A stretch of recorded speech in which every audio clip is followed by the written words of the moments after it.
ต่อครับอ๋อพี่ถามก่อนหนูเป็นคนลาวไหมใช่ค่ะโอเครู้ว่าหนูโชคดี ดูในคลิปเลยโชคดีอะไร เดี๋ยวดูก่อน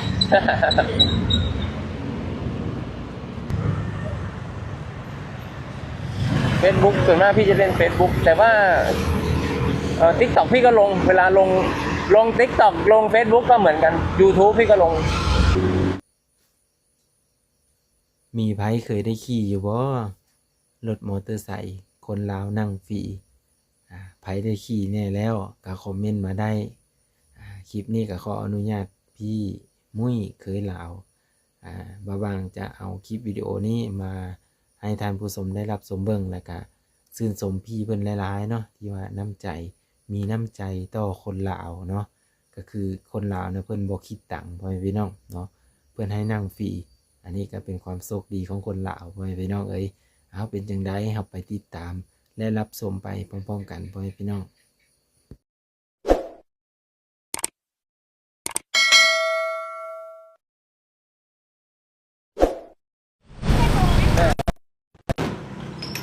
ครับขึ้นเลยถือให้ไหมแขวนไหมได้ครับมันมี iPad ด้วยหนูขอถืถือแผ่นพี่เอาไปใส่ให้หนูได้ไหมได้มาเอ้ยเราเล่น อันนี้เอาไปลงอะไรไหมคะไปลง TikTok ครับอ๋อพี่ถามก่อนหนูเป็นคนลาวไหมใช่ค่ะโอเครู้ว่าหนูโชคดี ดูในคลิปเลยโชคดีอะไร เดี๋ยวดูก่อน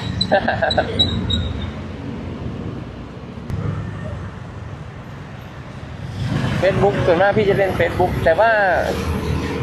TikTok พี่ก็ลงเวลาลง TikTok ลง Facebook ก็เหมือนกัน YouTube พี่ก็ลงใช่ครับกดติดตามด้วยนะได้ค่ะแล้วเข้าไปดูว่าโชคดีตรงไหน เอาดีคนเรานั่งฟรีเอาดี จริงๆพี่ทำคอนเทนต์แบบนี้อยู่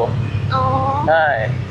แล้วหนูจะมีสิทธิ์ได้คอนเทนต์ใช่ได้พี่เป็นกำลังใจให้คนลาวพี่แฟนพี่เป็นคนลาวอ๋อพี่เป็นเขยลาวอ๋อใช่พี่พักอยู่ที่นี่เหรอคะไม่พี่อยู่แถวนวมินทร์อ๋อหนูก็ไปนวมินทร์นี่กาญจนาพิเศษเนี่ยใช่ค่ะเนี่ยรามอินทราพี่ก็อยู่แถวรามอินทรา นั่งฟรีดีใจเปล่าตั้งหลายบาทนะเนี่ยพี่ให้ฟรีนะนั่งฟรีขอบคุณค่ะน่ารักจังถือว่าโชคดีโชคดีพี่เพิ่งทำแบบนี้2-3 วันเองก็คือให้คนลาวนั่งฟรีโอ้ยอดถ้าเมื่อกี้พี่ไม่ถามว่าหนูเป็นคนลาวไหมก็คงไม่รู้แล้วเนี่ยเพราะหนูไม่เหมือนคนลาวเลยไม่เหมือนหรอไม่เหมือนใครๆก็ว่าหนูไม่เหมือนคนลาวใช่หนูพูดชัดมากใช่ไหมใช่หนูมีบ้านญาติอยู่บ้านโนนยางเมืองชนบุรีใช่เมืองชนใช่เมืองชนใช่ก็พี่ก็เลยมาอีกใช่พี่ข้ามสะพานที่ว่าใหญ่ๆอ่ะสะพานอะไรนะมันจะมีสะพานแก้งกอกแล้วก็สะพานบ้านบึงสร้างเขาเรียกว่าอะไรนะเสมเหียงเหรอนั่นแหละเขาเรียกเสมเหียงนั่นแหละใช่ไหมใช่นั่นแหละตรงนั้นเลยแล้วก็เลี้ยวซ้ายเข้าไปใช่พี่คนลาวอ่ะพี่อย่างว่าพี่ก็ใช่ไหมมีแฟนเป็นคนลาวบางทีอยากให้อะไรเล็กๆน้อยๆอ่ะเพื่อเป็นการต้อนรับเป็นให้การให้กำลังใจอ่ะให้กำลังใจกันเขาต่างเหมือนกับจากบ้านจากเมืองมาเนาะใช่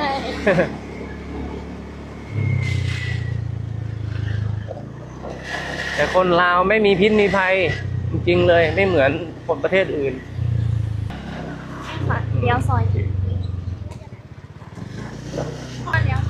คนลาวนิสัยดี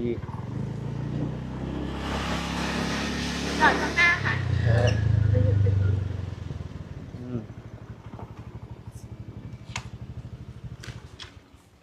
พี่ช่วยถอนให้หนูได้ไหม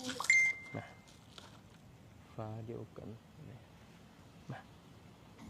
ขึ้นฟรีวันนี้โอเค ขอบคุณนะคะ โบกมือหน่อยสู้ๆนะสู้ ค่ะ ๆสู้ๆนะเป็นกำลังใจให้คนลาวนะฟรี ขอบคุณ เดี๋ยวพี่ ไม่จริงเหรอ จริง ขอบคุณค่ะ จริงเหรอ วันนี้ นี่แฟนฝากเข้ามาให้ โอเค ขอบคุณ เดี๋ยวพี่เอาไปลงนะครับ ไผเห็นก็ต้องชื่นชมพ่อแม่พี่น้องคลิปวิดีโอนี้นะเนาะก็คือขออนุญาตทางเจ้าของวิดีโอเนาะก็คือมุ้ยบ่าวลาวเนาะเป็นพี่มุ้ยนะพ่อแม่พี่น้องพี่มุ้ยบ่าวลาวเนาะเพิ่นก็น่าจะขับอีหยังก็รถจักรเนาะครับรถจักรที่รับส่งคนโดยสารนั่นแหละแต่บ่บางบ่ฮู้ว่าอยู่ฝั่งไทยนี่จะเอิ้นว่าจังใดเนาะก็คือบ่บางเห็นแล้วก็อยากเอามาให้ FC ได้เห็นได้ชมแล้วก็สมเสยเพิ่นเนาะสมเสยจากใจอีหลีเพิ่นว่าคนลาวนั่งฟรีพ่อแม่พี่น้องเนาะใครเป็นคนลาวนะที่ได้ขึ้นรถของพี่มุ้ยเนี่ยนะนั่งฟรีพ่อแม่พี่น้องบ่ได้เสียตังค์เนาะก็ถือว่าสุดยอดหลายเนาะก็ฝากไปติดตามช่อง YouTube เพิ่นเนาะพ่อแม่พี่น้องเนาะเพิ่นมีทั้งช่อง YouTube แล้วก็ Facebook เนี่ยบ่บางก็ดีมุกดีใจหลายที่ว่าได้เห็นคลิปของเพิ่นเนาะพ่อแม่พี่น้องเลื่อนเฟซไปแล้วก็ไปเห็นเนาะก็เลยว่าอยากเอามาฝาก FC ทุกคนทุกท่านนะให้ได้เห็นได้ชมนำกันเนาะหายากได้ทุกคนที่ว่าคนไทยเนาะน้ำใจงามน้ำใจดีเกือบทุกคนพ่อแม่พี่น้องเนาะบางคนเพิ่นก็บ่ได้ออกชื่อออกเสียงเนาะแต่ว่าค่อยดีใจพ่อแม่พี่น้องตัวเนาะครั้งหนึ่งถ้าว่าได้ไปนี่เนาะอยากไปลองนั่งเมืองเนาะ บางทีเราไปหันไปนี่นะพ่อแม่พี่น้องเนาะบางทีพ่อคนดีๆกับรักษาน้ำใจเขาไว้พ่อแม่พี่น้องเลยเนาะทุกครั้งหนึ่งเนาะที่ค่อยเคยไปกับ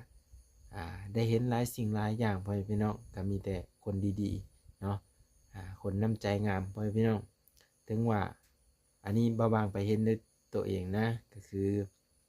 บ่บางได้ไปกับพี่ทิพย์เนาะตอนนั้นก็คือได้ไปเที่ยวนั่นแหละเนาะไปแล้วก็เพิ่นก็โอ้ยแบบเพิ่นต้อนรับเฮาอย่างดีพ่อแม่พี่น้องเนาะต้อนรับเฮาอย่างดีบ่ว่าจะเป็นอาหารการอยู่การกินที่พักที่อาศัยเพิ่นนี่นะเพิ่นก็อบรมบ่มสอนเฮาไปนำพ่อแม่พี่น้องเนาะเพิ่นแนวเลยที่มันบ่ดีนะเพิ่นก็บอกสอนเฮาไปนำพ่อแม่พี่น้องเอ้ย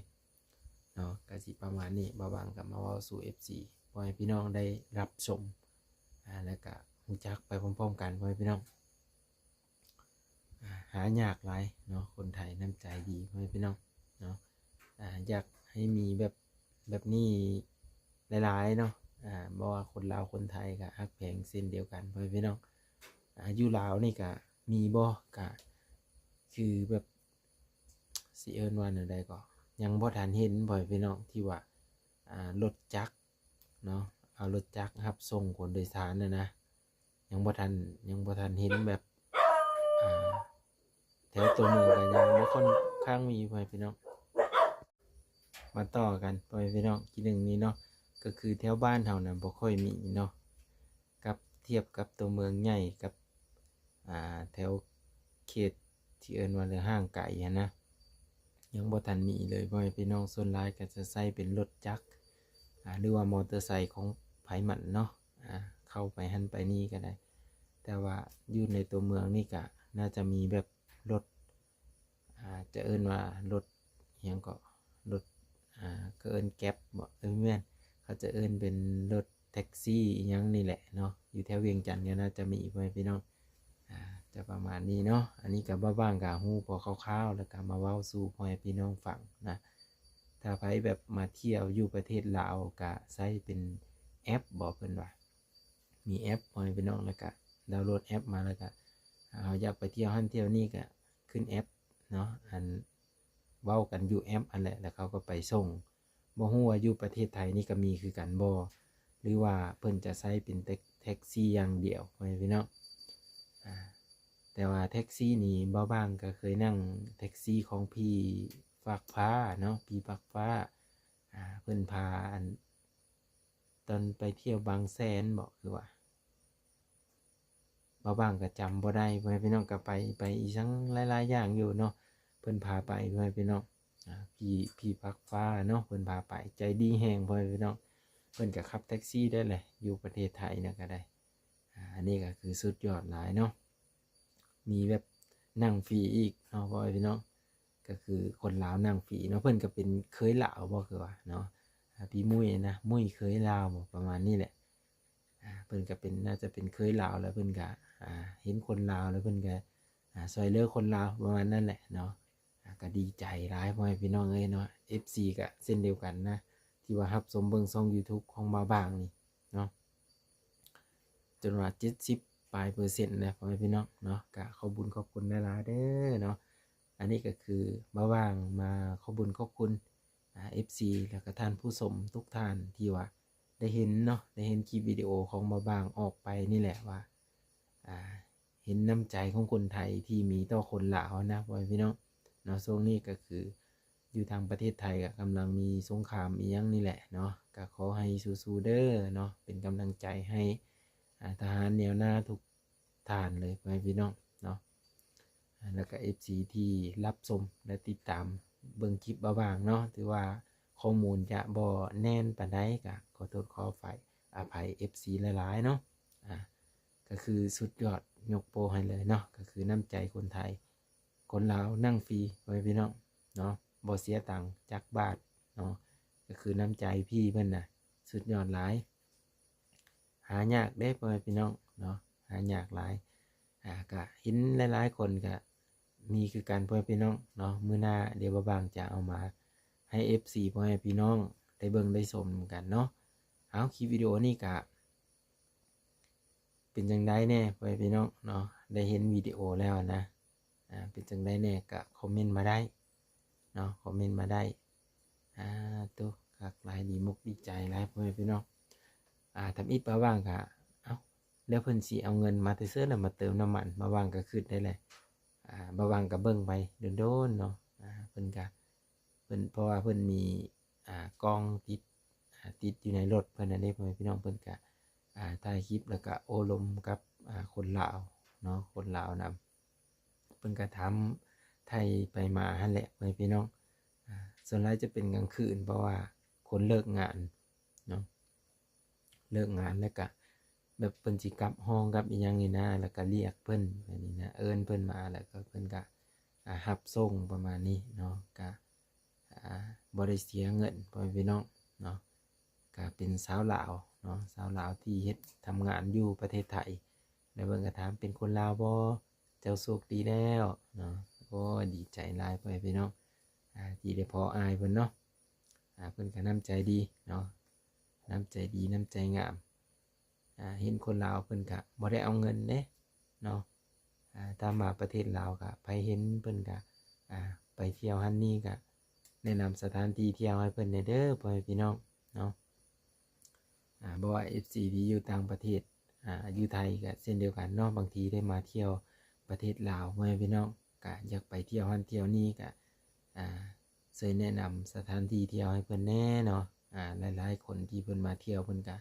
อยากเห็นบรรยากาศของประเทศลาวคือกันพ่อแม่พี่น้องเอ้ยเนาะไปประเทศไทยก็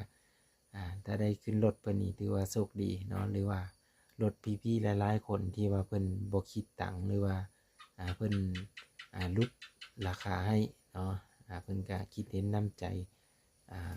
เพื่อนบ้านเนาะก็คือพี่น้องกันพ่อแม่พี่น้องเอ้ยเนาะเอาคลิปนี้ก็สิซ้ำนี้พ่อแม่พี่น้องคลิปหน้ามาพอกันใหม่บ่าวบางดีใจและขอบคุณทุกท่านที่รับชมและติดตามอย่าลืมคอมเมนต์ใต้คลิปเป็นจังไดแน่ไผเคยได้ขี่แน่ก็คอมเมนต์มาได้พ่อแม่พี่น้อง